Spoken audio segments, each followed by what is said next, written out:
5 জন ছাত্রের গড় বয়স 17 বছর হলে তাদের মোট বয়স কত বছর?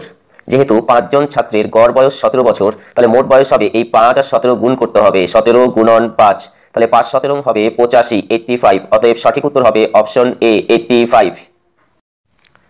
5 জন ছাত্রীর মোট উচ্চতা 760 সেমি হলে তাদের গড় উচ্চতা কত? যেহেতু 5 জন ছাত্রীর মোট উচ্চতা দেওয়া আছে 760, তাহলে এই 760কে ভাগ করতে হবে এই 5 দিয়ে।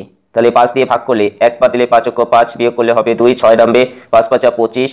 এবার যদি আমরা বিয়োগ করি 1 পাবো 10, 5 দুগুণী 10, অর্থাৎ 152 সেন্টিমিটার। সঠিক উত্তর হবে অপশন বি 152 সেন্টিমিটার।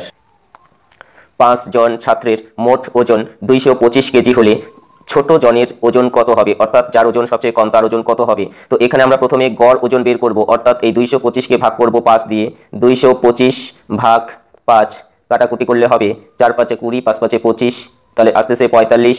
এবার মিডিল জন যে আছে তার বয়স ওজন হবে 45 কেজি, তার আগের জনের হবে 44 কেজি, তার আগের জনের হবে 43 কেজি, পরের জনের হবে 46 কেজি, তারপরের জনের হবে 47 কেজি।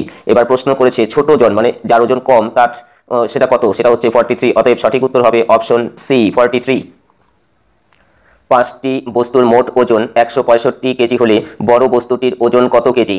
এটা করতে হবে কি, এই 165 সংখ্যাটিকে 5 দিয়ে ভাগ করতে হবে, তাহলে গড় ওজন পাওয়া যাবে। তাহলে 165 ভাগ 5, এবার 5 দিয়ে ভাগ করলে আসবে 3 5 15, 3 5 15, অর্থাৎ এই 5টি বস্তুর গড় ওজন হলো 33 কেজি। তো গড় মাঝখানে লিখে এবার তার পরেরটা হবে 34, তার পরেরটা হবে 35, তার আগেরটা হবে 32 এবং সবার আগেরটা হবে হচ্ছে 31।